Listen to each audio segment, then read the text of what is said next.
Warning: some contents may be disturbing. Viewer discretion is advised.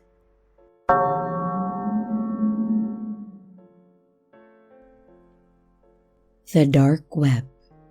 It's just like that old saying. You know the one, how does it go? Curiosity killed the cat? And just like that cat, I am wishing that I just left it well alone. It started out like any careless whim. It had all the ingredients required for a terrible decision. I was alone, it was a Friday night, and I was bored, but more importantly, I was high. When you are high and by yourself, well, when I am high and by myself, I tend to venture down the rabbit hole. With a joint in one hand and a phone in the other, I indulge the darkest parts of my imagination. Horror, mysteries, paranormal encounters, all of it. One article leads to two, and two leads to four, and before you know it, you are knee-deep within the Dyatlov Pass incident. This night was different, however. I knew it the moment that I clicked onto an article about the dark web. This is interesting. Unlicensed gambling, crime, drugs, and mystery, urban legend, depravity, darkness, and insanity. Oh, this is me. And like the high idiot that I am, without a second thought, I had relocated from my bed and switched on my computer. I still remember the intrigue that coursed through my mind as I rolled another joint and downloaded Tor. What would I find? What mystery could I lose myself in? Where would this journey take me? Looking back now, I wish I had gotten off at the first stop, but I did not. I scrolled for minutes, hours maybe. Between drags I explored, and between plumes of smoke I savored. There was conspiracy, there was mystery, but more interestingly, there was possibility.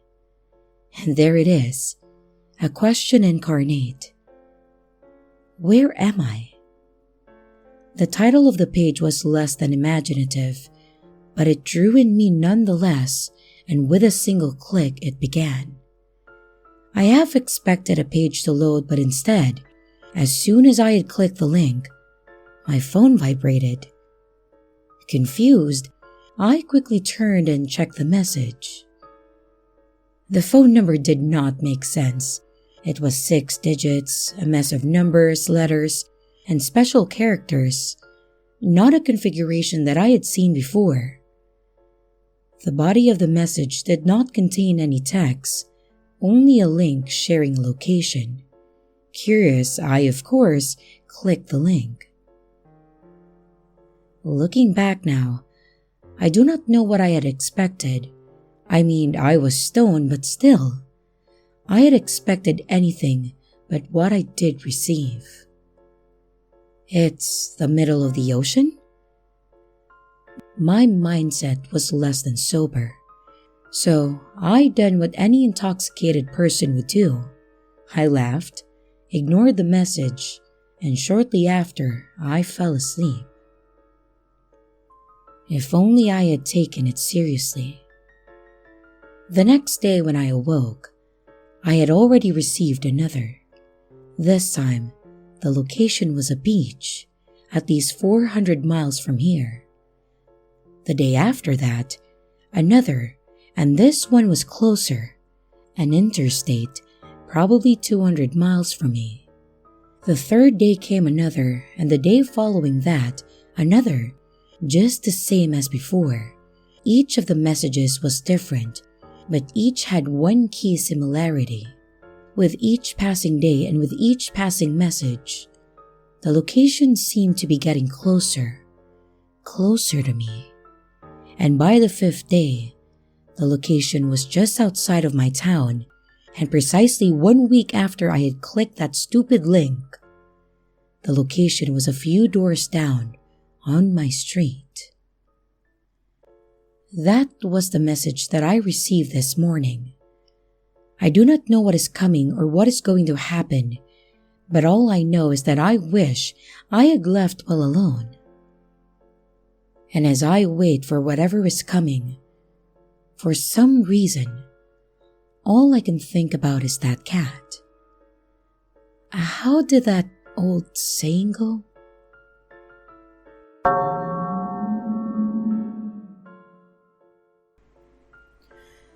I consider myself sort of a veteran when it comes to scouring the deep web. I've been doing it for over 5 years at this point, and in all honesty, I can say that for the most part, it was pretty disappointing. It originally started out of curiosity. My life was routine up until that point. I had a well-paying but dull job, and I hadn't exactly had much success relationship-wise. Many of them had started out strong, but fizzled out by the 1-year point for some reason or the other. Not to say that I was unhappy or anything, just that I wasn't satisfied with how mundane everything was. I couldn't help but feel like I was wasting my potential, that there was something big waiting for me out there. I know it might sound childish, but I still hope that I might actually turn out to be somebody, like a famous musician or an inventor, just someone, anything important. But given that I had no real talent or the like that might help me achieve that dream, I turned to the dark web. That might sound strange, but it wasn't so much as I was hoping to find something on there as I was sort of just hoping to escape the blandness of my life. I guess we all have our escapist fantasies, video games, movies, television, and so on. But for me, it was the deep web. It was exciting at first, but over time, even my activities there began to bore me. As it turns out, there really isn't anything all that interesting in the deep web. There were lots of sites selling drugs, but I had no use for them. Most other things were scams, The send me some Bitcoin and I'll send you twice as much back sort of stuff. Occasionally, I would find something that seemed genuinely creepy, but a little digging would always reveal that it was just a hoax. After 5 years of this, I was about ready to give up on my escapades on the dark web. I hadn't really had much success in real life either. Don't get me wrong, I was moderately good at my job and financially well off. But that dream of really achieving something significant was out of my reach as always. That was until that day. I saw a post on a forum that I frequented. It had a few like-minded people looking for anything strange or eccentric on the deep web. Someone had posted a link to a page stating that it sounded fake, but admitted that it was one of the weirdest things that they had encountered. Given the account was over 7 years old, and according to their profile, they had been in the game for over 10 years. This was no small claim. The webpage itself was simple, the kind you would encounter in the early 2000s. A little reading told me that it was a religious group dedicated to a deity known as XXXXXXX. I'm not writing it that way to protect you or anything. No, I wrote it that way because I quite literally couldn't read it. The name was written in letters that I didn't even recognize, and though I've tried looking up other alphabets online, I still can't find any language with letters that even remotely resemble the ones I saw. The basic premise of the religion was that this god, XXXXXXX, was an all-powerful entity that lived in a dimension parallel to ours, but would one day find a way to manifest itself on Earth. It all did seem like an elaborate prank someone set up. But then I saw how many members the cult supposedly had. Over 10,000? That couldn't possibly be real, and they must have been fudging their numbers. Or so I thought. Anyway, I did click on a few more links on the site, but all of the other information was blocked for people who were not members. Except for one. It was a page that had writing about someone called the Prophet. According to the site, this person would herald the arrival of XXXXXXX one day, but had no further details. The Prophet would be reborn over and over again until their God manifested, and the cult was dedicated to finding this person.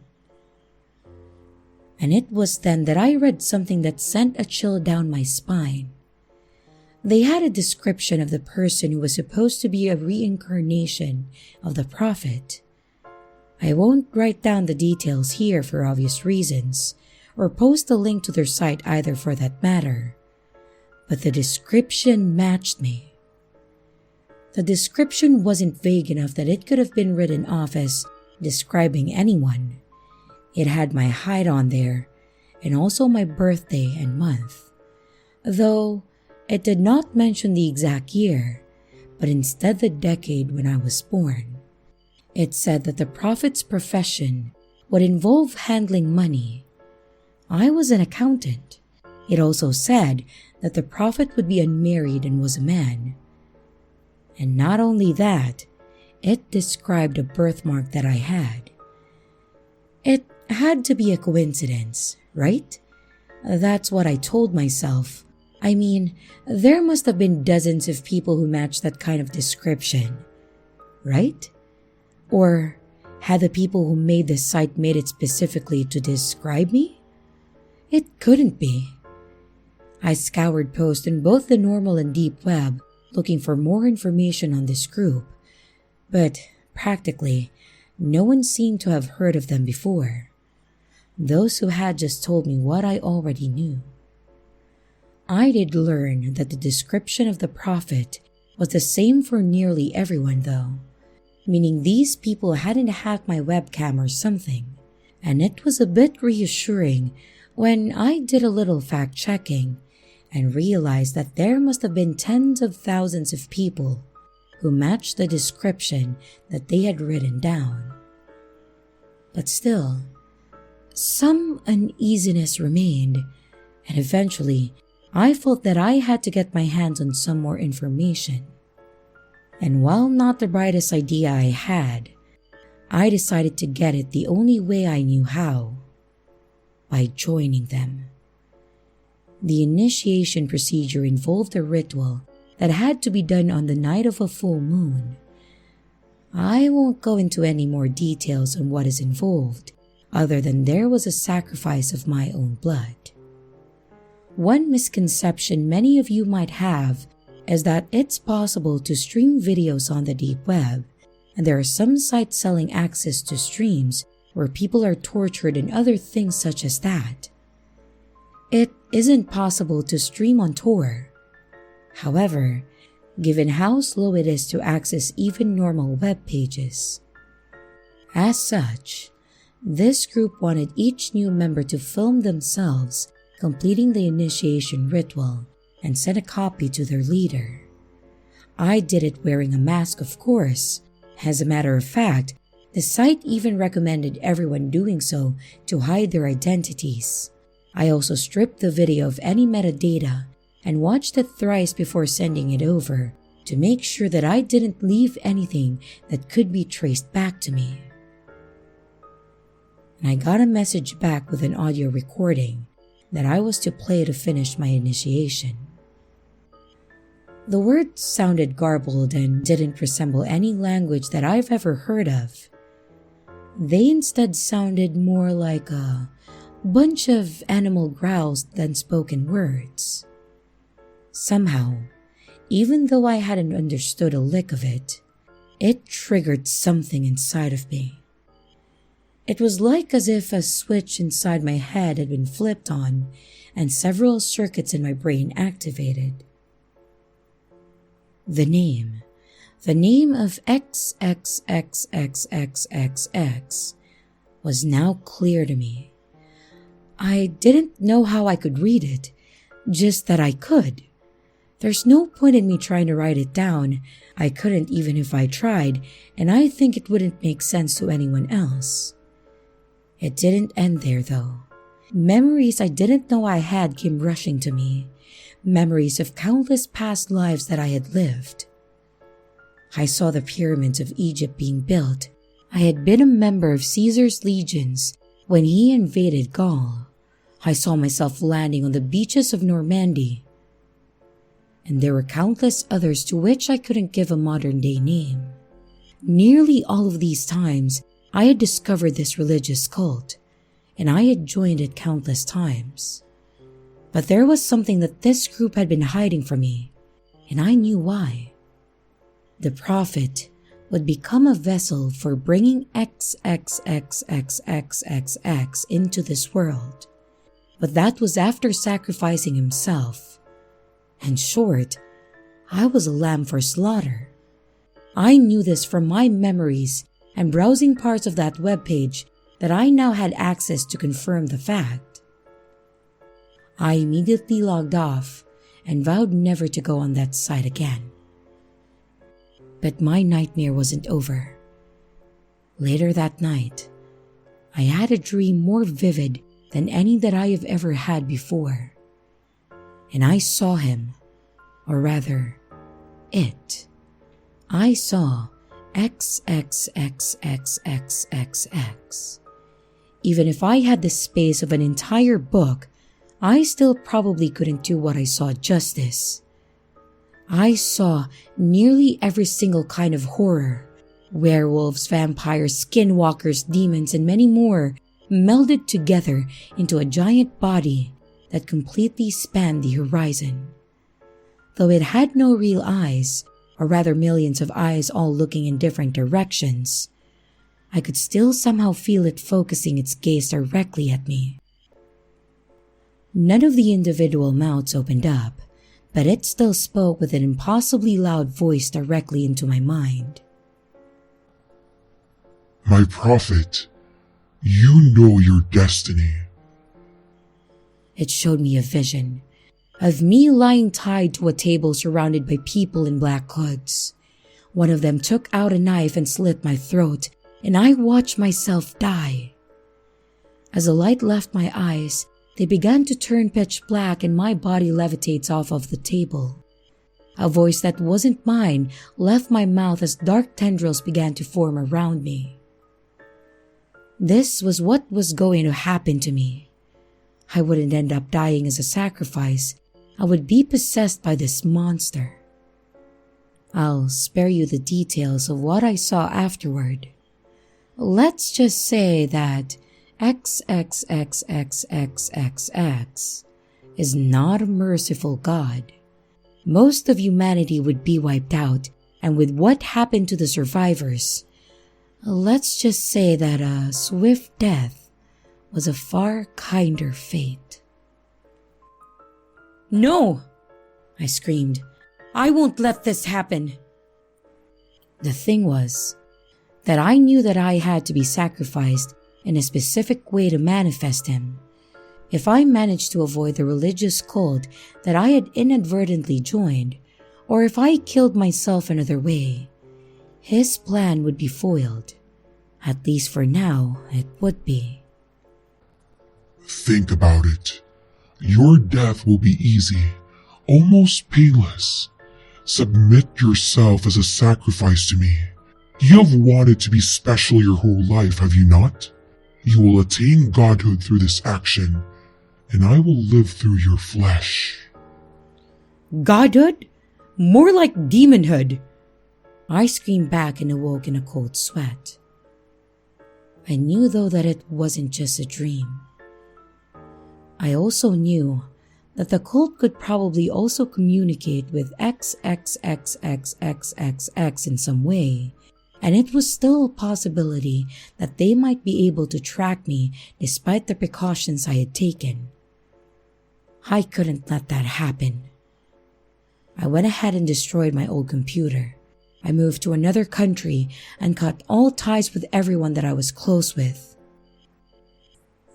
It's been 2 years up till now, and they haven't found me yet. Hopefully, they won't. But it isn't them that I'm scared of. It's XXXXXXX. There is no way for me to unlearn what I know now. It visits me in my dreams every single night. Initially, it tried to appeal to my ego, of my desire to one day accomplish something great or to be special. This was my chance, it said, a chance to be the chosen one, or the protagonist, or what have you in the world. I had certainly wanted to be important all my life, but not in this way. When this failed, it tried another tactic. It told me that even if I didn't submit in this lifetime, I would just be reborn over and over again. Eventually, this God would manifest in our world. It was better, it said, for me to submit willingly now so that it might be a bit more lenient to the rest of humanity.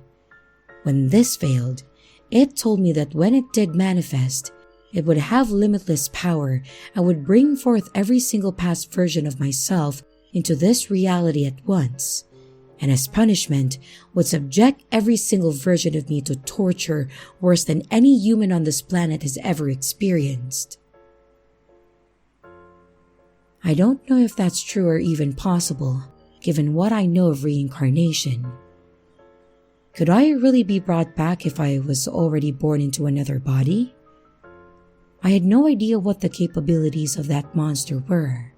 Then again, I can't be sure that anything that it's told me is the truth. I highly doubt it would be any more merciful in the world, even if I submitted. But night after night of a God screaming into your head, you begin to seriously doubt yourself. There are 2 quick ways that this could end. One is that I take the revolver I keep and put a bullet between my eyes. The second is to give into XXXXXXX access the cult webpage and tell them where I am. I don't have a death wish, so neither option seems appealing.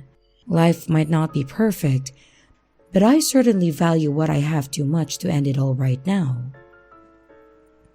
The third thing is to endure this, but I don't think I can do that on my own. That's why I've turned to you, kind strangers on the internet. I'm sure many of you won't believe me, but I desperately need your help. Please, don't try to find me. I made sure you can't track me down. I can't be sure none of you aren't members of that cult, or that you won't come to hunt me down to save yourselves. What I need, kind strangers, is reassurance that I need to endure and withstand the taunts of this monster. After all, you all do have a vested interest in this as well. I can tell you that what XXXXXXX wants to do with humanity is nothing you would wish upon even on your worst enemies. So please, convince me that I can withstand it.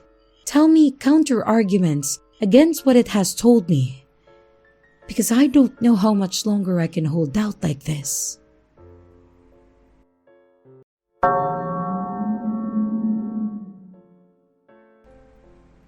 You have got to see this. Throughout all my time on the dark web, I had seen it all. I had seen the strange, I had seen the downright surreal, and I had seen the obvious fakes. Initially, when I first began my journey, it was from a place of intrigue, but as the years passed, I found a place where I belonged. The people, these people, the ones who create this open space with no censorship, just pure truth, these were my people. As I said, I had seen it all, That was right up until that night that I received that message. "You have got to see this." The message had come through on an IRC channel for the community that I was a member of.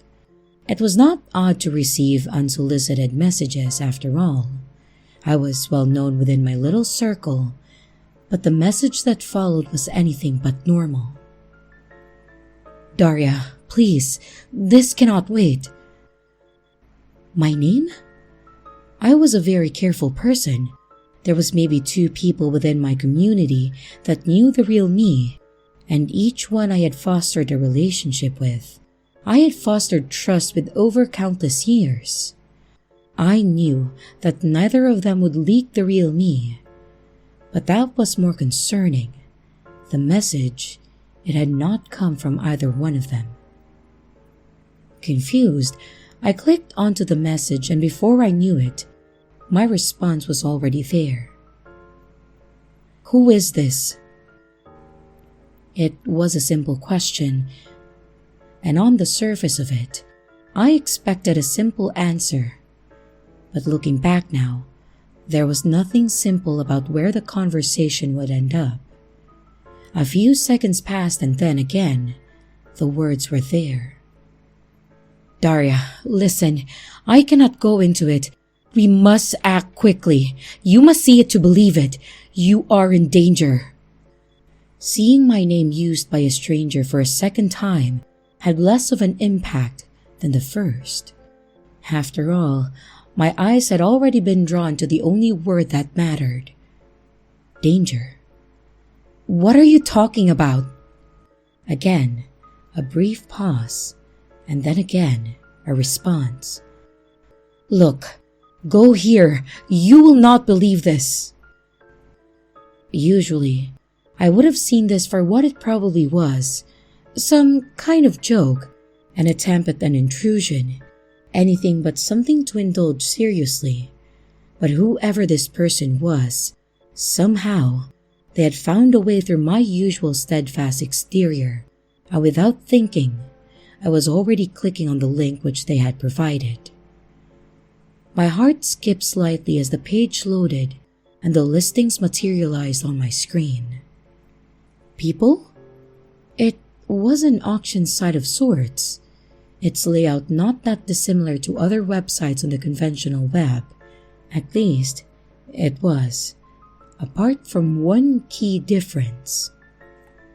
Instead of product, people seemed to be bidding on other people. Each of the listings came with a picture attached of what was on sale, and the pictures, they were taken out there on the street, in public, and by the looks of it, without the person in question knowing about it. Derek Hunter, 28, Michael Matthews, 36, Joanne Price, 21. I scrolled further and further, watching as each auction ended, each for an obscene amount, and the further I fell into the darkness, the more my heart strained. What is this? Whatever it was, it felt wrong. There was nothing visceral about the sight itself, no sign of the impending doom of those auctioned, but it was there, silent and speaking, and within a moment, things went from terrible to even worse. Me? My eyes settled upon the listing. As they did, my hand shook. Daria Wood, 27. Just like the others, there was a picture for the potential buyers, and just like the others, their image contained the usual sink of voyeurism. It was me, taken just outside of class one day. Wait, that was yesterday. My eyes moved from the pictures as the blood burned within my veins until finally settling upon the auction timer. I watched on as it counted down as the bidding exploded. 10,000, 10,500, 12, 15, 17. It kept going and going until finally the clock struck 0, and the price settled on 67,000. And then, another message appeared on my screen. Thanks for indulging me a little here, Daria. I just needed time to trace your home address through our chat. I'm so glad that we could find you a new home. Somewhere where you belong. The winner bidder has paid, and it's time to settle. Be seeing you soon. Daria Wood of 87 Oak Drive. Be seeing you real soon. And then, as quickly as the message had appeared, it had gone. A million different thoughts were there. They ranged from the extreme all the way through to confusion. But within the midst of it all, there was one stronger than all else. It pulsated, it oozed, and it tore against the very fabric of my being. Somewhere I belong.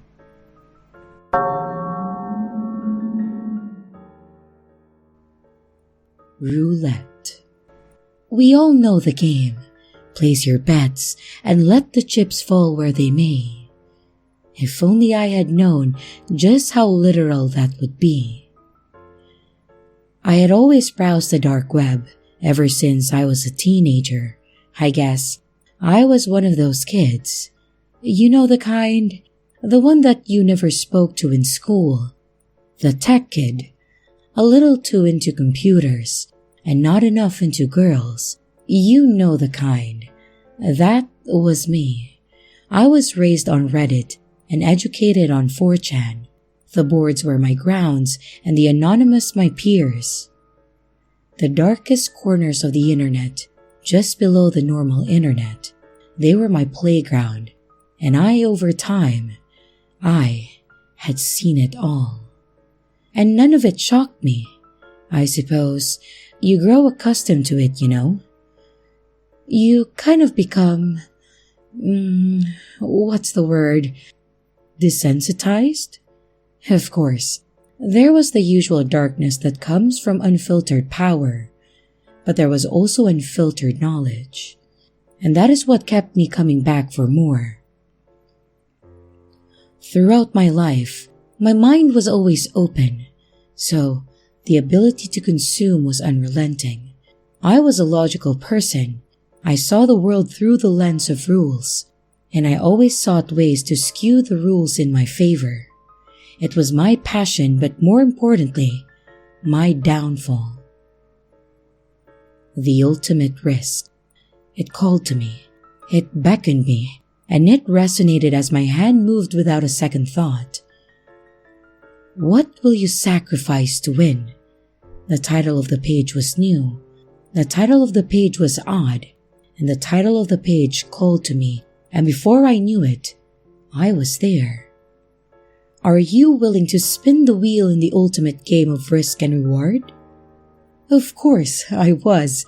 My entire life was spent on a pedestal, one which sat a reasonable distance above that of my peers. I was more intelligent. I was more deserving. And I was more foolish. But hindsight does little to solve the mistakes of your past. The page was nothing more than a visual representation of a roulette wheel. On it, around the circumference of the wheel, the usual arrangement of letters and colors, but with one key difference. The 0 had been replaced simply with the word win. But what do I win? What are the stakes? My eyes scanned the page for instruction, for some kind of explanation, for anything that would explain the rules, but there were none. A reasonable person would have clicked off the page. A reasonable person would not agree to a bet without knowing the stakes, but there I was, anything but a reasonable person. In a moment, my mind was set, and in another, the wheel was already moving. The virtual ball moved, it danced, and it clicked until finally, it came to rest on black 21. I expected some kind of feedback, a message or some kind of notification to let me know the outcome, But I guess, looking back now, the outcome spoke for itself. Annoyed, I clicked again, and when the ball failed to land on win, I clicked once more, and when that time I failed to achieve the desired result, I clicked a third time. All 3 instances resulted in nothing. No lackluster apology, no beckon to try once more, no call to aspire to be better. Nothing. Annoyed, I called it a night and went to sleep. The next morning is when I got the news. My mother, my father, and my sister, all 3 of them, one day they were breathing, alive, with their plans, with their futures, and in a second, with a turn of a wheel, the car that they were in was struck by a lorry. And from that day on, everything changed. There were reports, there was a funeral, there was grieving, and then there was acceptance, but within me, there was nothing but a deeper conviction. I could not stop. The wheel had taken from me, that much was clear, and I knew what it could continue to take. I knew of the risk, of what else could be lost, but still, I was yet to land on that elusive tile. What could it give to me? What would the rewards be? Can it undo my mistakes? Those are the questions that I continue to ask myself with each spin. Is there a way back? Can it give back what it has taken? I am yet to find out. 1 spin, 2 spins, 10 spins. Place your bets and let the chips fall where they may.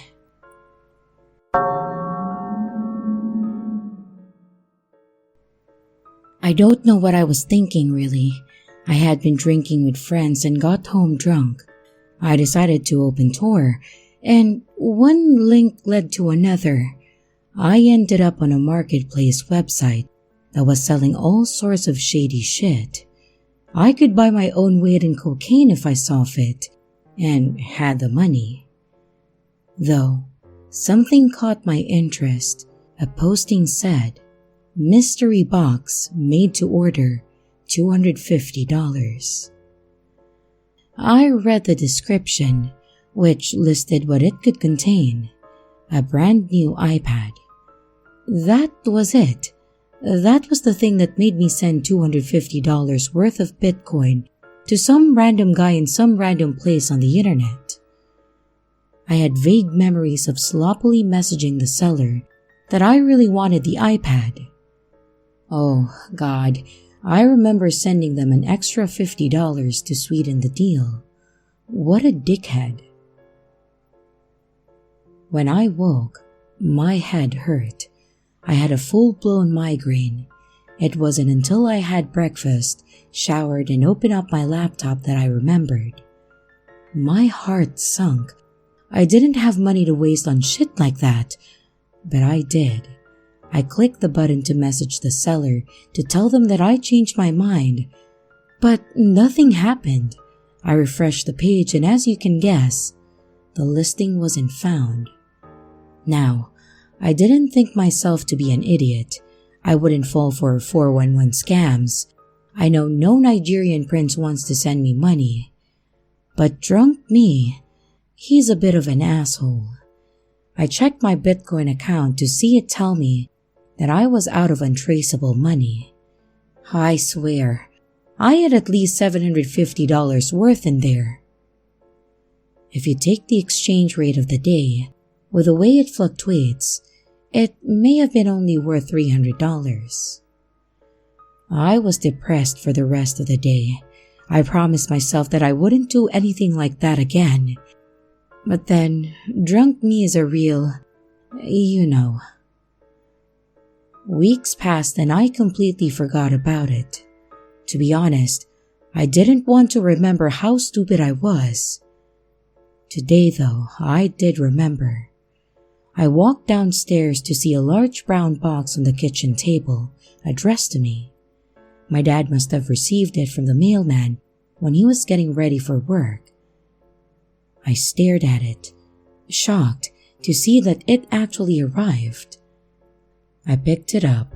The weight was lopsided, but it was heavy. That was a good sign, I guess. At least, it wasn't filled with packing chips. I pulled off the tape and opened it up to reveal a lot of packing chips. I chuckled to myself before plunging my hand in.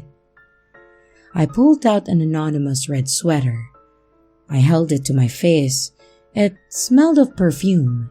It was used, and I was slightly disgusted. But what did I expect from the dark web? I placed it on the table next to me. The next item was a set of keys. I examined them, and I wondered why on earth that was part of this parcel. It was literally like the guy just shoved some random things into a box and sent it off.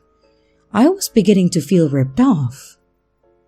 I placed my hand in again and pulled out a small bag with a note attached to it. I knew what it was before I read it. I was excited. A little thing to make the time pass more calmly was written in Sharpie. It was a good amount of weed. I'd never bought drugs off the internet. I opened the bag to see if it was the real deal, and that strong, skunky smell rose up. I took a deep breath and sighed. I'd say it was $70 worth, give or take, and I pushed it into my back pocket, worried that my mom could be up in any minute and then catch me with it. I was intrigued to see what was remaining. Maybe I'd make my money back yet. The next item was a small wooden box. I opened it to see a few pieces of silver jewelry.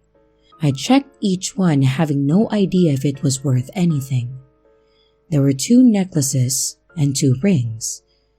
I wondered if these were stolen or bought from a pawn shop, and I placed it next to the red top. The next was another baggie, with another note written in Sharpie. "You'll need this, trust me."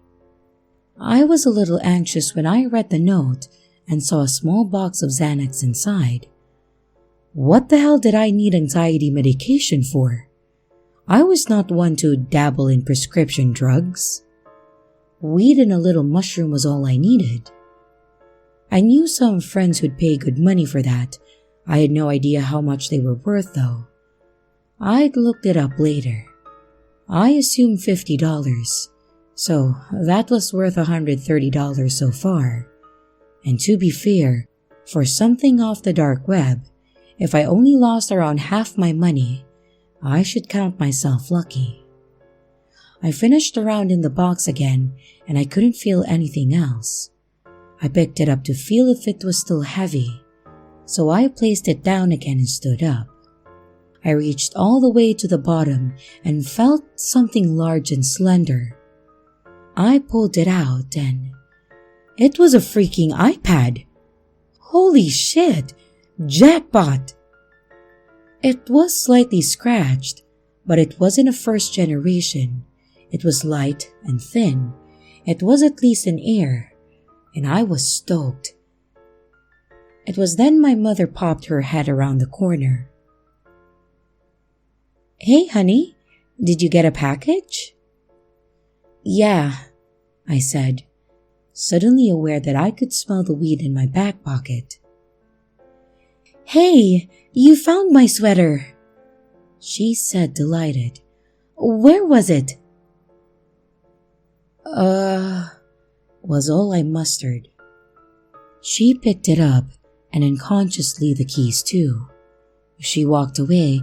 I sighed, worried that she would smell the drugs. "What's that?" she said, turning. "I'm holding it for a friend," I said without thinking. "What?" she said, not paying attention. "What's my jewelry box doing down here?" I stared at my mom slack-jawed. She picked it up and opened it, studying if anything was missing. "Well, answer me," she demanded. "It was in the package," I said honestly. Don't bullshit me. Were you going to sell this? No, I promise. Just wait until your dad gets home. Jesus, Darren. I swear, this is not your stuff. It was in my package that I bought off the net. You expect me to believe you bought my exact top and my jewelry box off the internet? Why in God's blazes would you do that? It was a mystery box. It could have contained anything. You come up with some shit sometimes. I think it's best if you go to your room. I'm 17, I said. When you're under our roof, it's our rules. I picked up the iPad and went upstairs. I laid on my bed and turned the device on. I was surprised to see it still had power. A few non-standard apps appeared on the desktop as I swiped to unlock. Nothing of interest though. I checked the email program to see that it was blank, and I was worried that it was stolen. I knew I couldn't keep it there if there was any personal data on there. I checked the photo apps, and there were around a dozen photos. I tapped the first. It was a low-light shot of a street. It could have been any. I swiped, and the next was of the front of a house. The light was on in the front room, but in the low light, it overexposed the shot and made it hard to see any detail. The next one was of the side of a house. The horizontal white wood siding looked similar to ours. The next was of what appeared to be a rear door. Then, one of a kitchen. I did a double take. The place looked identical to ours. Then, one of a living room. The TV bright and hiding the faces of the people who sat on the couch and chair. Then, one of the stairs. The brown wax wood of the floor was uncanny, and my heart thumped in my chest. Then one of the landing. This was no coincidence. It was our house. The family portrait that hung on the far side wall, even in the low light, was obviously ours. I panicked, and I didn't want to swipe again. Though I did. My parents' bedroom. My mother asleep on the bed. The bed covers pulled taut. The next view. The covers being pulled back gently. My mother pulled her legs up from the sudden cool air. The cupboard open, a black-gloved hand reaching out and searching, the hand holding a red sweater, a dark photo with lines of light obscuring the view. Another dark photo, this time. The exposure was better, and I see it's from inside the cupboard. My dad was in the room. The next, my dad getting into bed next to my mother. Then, one of the bed, my parents sleeping. I swipe again and saw the covers pulled back. Whoever it was doing this wanted to be caught. I was sure of it. And after that, in the hallway again, the black-gloved hand holding the jewelry box outstretched. Only one photo remained, and it was above a bed with someone sleeping below. It was me. My blood ran ice cold. I threw the iPad to the floor, hearing it crack against the side of my desk. No, no, no, I said to myself. I leaped up and saw the screen stare back at me with a rainbow mosaic of broken LCD and glass. What was I going to tell my parents? They'd never believe me. I pulled the bag of pills out of my back pocket and read the note again. You'll need this, trust me. I turned it over to read a date. 07/21/2018. It must have been when the package was sent. I read it again, and I realized that's tomorrow, Saturday. Hell, what does it mean? I have to warn my parents. Please, if you don't hear from me, call the authorities. I fear the worst.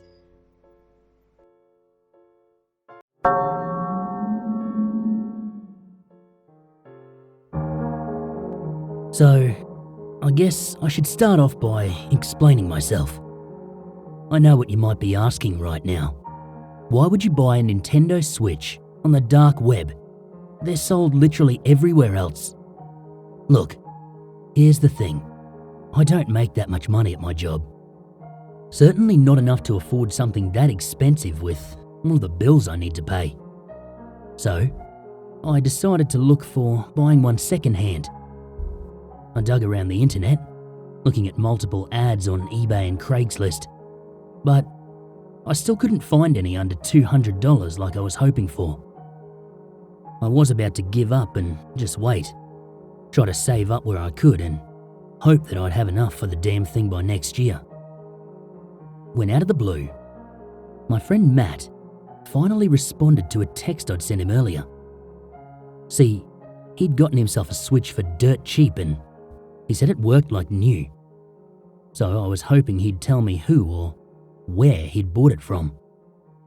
And now, in my inbox, was a link to a website with only 2 words as any sort of description about its content. It simply read, "This guy." I tapped the link and I was brought onto a website that seemed like any other auction site with people trying to get rid of their crap. But there was one thing about this website that was a little bit different. It was run by one guy. One guy with about 1,000 auctions going on at once for all sorts of different electronic products. There was one other thing that sort of set off my warning bells. Each one of the electronic devices on the website had the auction starting at just 1 penny, with the bids stopping at around $20 or a little more. And all of this stuff, it looked brand new. Now, while I had my suspicions about all of this, I was still desperate to get my hands on a Switch. So, I looked and found over 100 auctions going at once, all for the same type of console, the only difference appearing to be the colour. I tapped on one of the auctions with a particularly pretty looking Switch with a snowy forest skin, and I started to bid, going up cent by cent like everyone else. Finally, after about 30 minutes of this race, the bidding ended with me and my offering price of exactly $24.86. A notice popped up on my screen with a little dancing money bag and big bold letters reading, "Congratulations! Your item will arrive within the next 24 hours. Once again, I did find this strange, since I hadn't even put in my address or anything. End of the day, I just brushed it off as the site may be retrieving my location from my phone, which is a feature we all typically keep turned off. Personally though, I never bothered with it. I let out a rather loud yawn and realised just how late it was. I needed sleep, so I shut off my phone, content to just lay down in my bed and let sleep overtake me. After about 3 hours, I knew that sleep was not going to come. I wasn't sure why I couldn't manage it, but I was tossing and turning and looking at my phone. I guess I was rather excited. It was really weird to me since I hadn't been that excited since I was little, waiting for Christmas Eve so I could go into my parents' room and jump on their bed until they woke up to open presents in the morning. It had been years since those times, mind you, at least a decade if not a little longer. So I was more than a little bit confused. By the time the sun had risen, I was still wide awake, now sitting at my table drinking a cup of coffee. I was practically bouncing up and down in my chair, just waiting for that doorbell to ring. My lack of sleep and energy being damned by my excitement. Suddenly, there was a knock at the door, followed by several pressings of my obnoxiously loud doorbell before I'd gotten there to answer it. Some tired-looking kid had a package in his hands, and before he even got a word out of it, I'd grabbed it and slammed the door in his face. That was rude, I understand, but I was really enthusiastic, hoping that this was my new toy. I ran to my bedroom, slammed the door, and drew the shutters closed, so the room was completely dark, with only the flashlight from my phone giving off any illumination. I tore open the box and let out a squeal when I saw my brand new Nintendo Switch with its snowy forest skin wrapped up in plastic. I tore apart the thin layer of clear packing material, keeping me from my newest possession. I ran my fingers across the console, pressing buttons and fiddling with the joysticks. As I caressed my new toy, I noticed something else in the box that I hadn't at first, due to my over-eager wish to mess around with my new system. It was a brand new copy of Super Smash Bros. Ultimate. The way I could tell it was brand new was the fact that the game still had its fresh from the store plastic outer shell, just waiting to be broken. I felt my face break out into a grin and tore away the plastic, opening the case and taking off the cartridge to admire it. I could never afford video games brand new either, so this was kind of like the luckiest day of my life. I put in the game and turned on my Switch. God, I loved calling it that. My Switch. And started playing. It took me a bit to memorize the controls, but once I got into it, it was easier than breathing. I went through stage after stage, battling character after character. Things seemed to become little more than a flurry, with the characters becoming blurs as their movements got faster and faster. Now, I didn't know too much about this game to begin with, but I was still pretty sure this wasn't part of its mechanics. Even so, my eyes were glued to the screen, and I couldn't stop. I wouldn't stop. Not until I had beaten that game completely and won. Yes, I felt as though I were on the precipice of glory, so close to winning that Ted? My eyes moved away from the screen for 1 second, for me to see my friend Nate in my doorway. Confused expression written clear on his face. He turned on my light, and I winced at just how bright it was. Dude, do you have any idea how worried we've all been? He demanded. I shrugged, confused. What are you talking about? I've been calling you all day, man. He exclaimed. First you didn't show up for your shift, then you didn't answer my texts or calls, which, by the way, I've sent over 40. And now, I come to your house, find your front door unlocked, to come inside and find all the lights are off. And get in here expecting to see you dead or something, and I find you here playing some stupid-ass game. What the hell? I frowned, my brow furrowing. All day? What time is it? Nate looked at me a little freaked out as he told me. It's 2:30, Ted. I shrugged. So, that isn't that... It's 2:30 in the morning, dude. Nate interjected. I paused, my eyes widening as I looked at my closed shutters. I jumped out of bed, tossing my Switch onto it as I opened the blinds and saw it was pitch black outside. But how? How could this be happening when I hadn't even been playing on my Switch for even an hour? At least, it had seemed like an hour to me.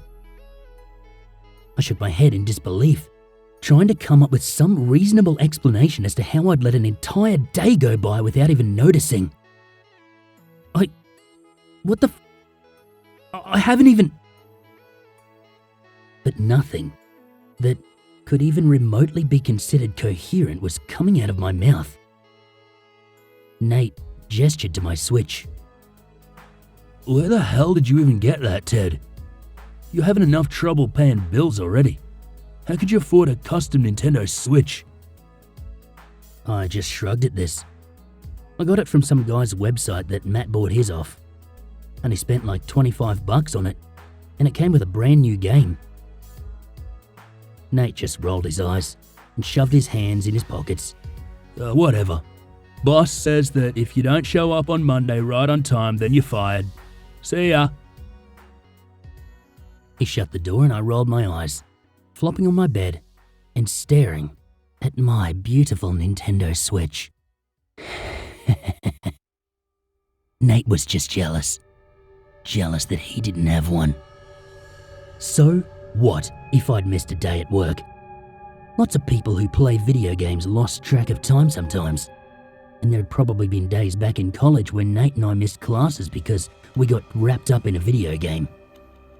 That had been a while back though, so memories were still hazy. Even so, I was sure it wasn't that big a deal. Not really. I decided to switch off my lights again and pick up my Switch so I could start playing my game again. And I mean again, because I hadn't saved my progress.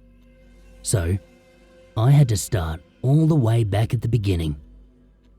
But as quickly as before, I fell back into my rhythm, and it didn't take me long to get back to where I was.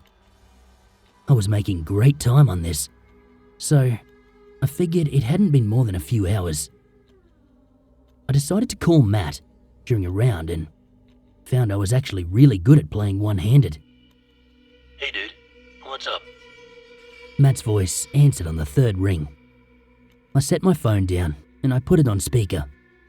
I'm playing with my new Switch. Your guy is a freaking god, dude. This thing is amazing. Told ya. I've been playing on mine since this afternoon. How long you been playing? He asked. I shrugged instinctively. I don't know, few hours give or take. You? He paused for a moment before responding. Same as you, I guess. I haven't really been looking at the clock. I laughed. Me neither. Guess it's just like in college, huh? Us getting sucked into a game with Nate and losing all track of time. I heard Matt chuckle. Man, those were some good times. Well, anyway, I'll give you a call tomorrow. Let me know how far you get in your game. Will do. And with that, it was just me and my Switch. Alone. Again. And I was actually pretty grateful for the silence. I'd thought I wanted to talk with Matt a little more, but I guessed I'd been wrong. As levels blurred into more levels, I started getting more and more immersed in the game, not paying any attention to anything else. My phone was going off not too much later, so I decided I may as well answer it, figuring maybe it was Matt changing his mind. I didn't bother taking my eyes off my Switch screen though, using my chin to push the answer call button. Yo, you've got the Tedmeister. Dude, where the hell are you? I was a little bit shocked to hear Nate's voice over the other end of the line this time.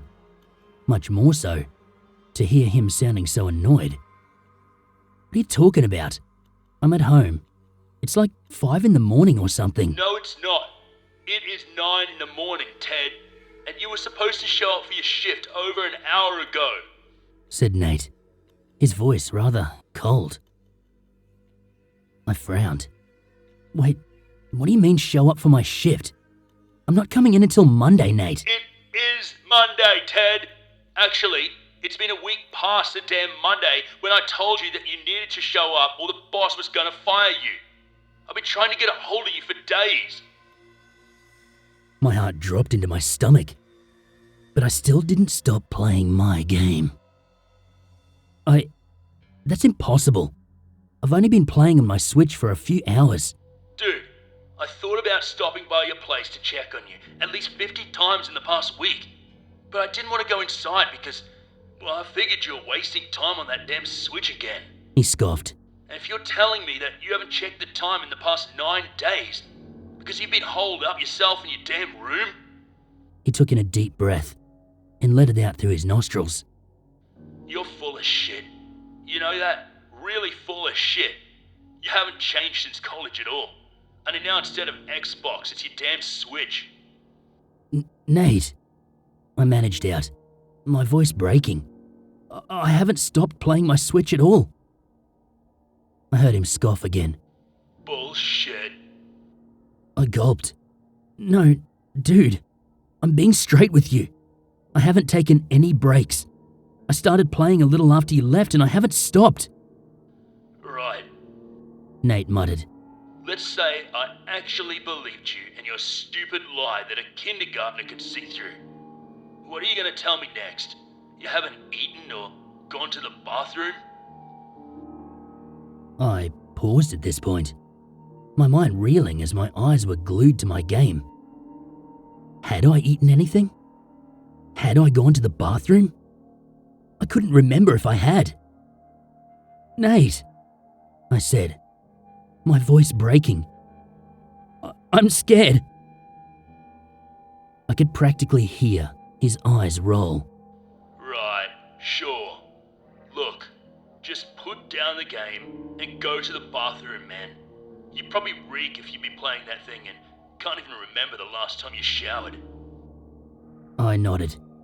Okay, I'll do that. I tried to put the Switch down, but nothing happened. I physically couldn't do it. Nate, I can't let go. Seriously, man, I can't. Nate scoffed for like the millionth time. Right. Whatever game you and Matt are playing, it isn't funny. Matt? What are you talking about? I demanded. Like you don't know. He hasn't shown up to work in almost a month, said Nate. Look, when you decide to start acting seriously, give me a call. But until then, I don't want to talk to you. And that was it. He hung up. I tried repeatedly to take my hands off this damn Switch, or turn it off, but it didn't work. I walked to my light switch, and I flipped it up with my head, and then I saw what was on my hands. Long, purple-blue strands that looked like veins, sprouting from the sides of my Switch and embedding themselves into my forearms. I decided to call Matt. Maybe he knew what was going on. He didn't respond, and now I was getting more and more worried. My phone. I knew it wouldn't be much longer until it died, as it typically lasted about 2 weeks if I didn't use it at all, but I was sure it was close to death. I needed to get help. I tried to call everyone on my contacts list, but I got nothing but voicemail boxes. I don't have many contacts, and I'm pretty sure Nate spread the word to all of my other friends about my Switch. It's been, I don't know how long now, and I still can't take my eyes off the game. I can't take my hands off it. I'm not even sure how I'm still alive. My last hope is this, and I've been using voice record to have this done. Please, if you have any idea about what I can do to fix this, help me. I'm desperate.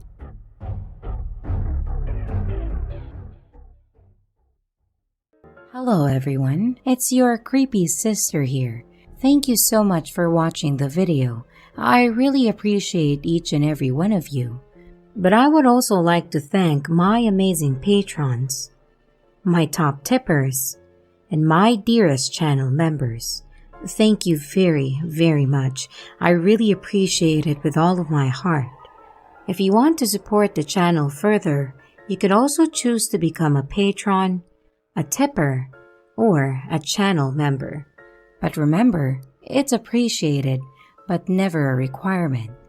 I would also like to announce that we have merch now. The link is in the description of the video, along with all my other social media links, like my Discord server, Twitter, Instagram, and others. You can connect with me and send your stories there. And don't forget to like and subscribe if you haven't yet, and comments are highly appreciated. And remember, your fear feeds me.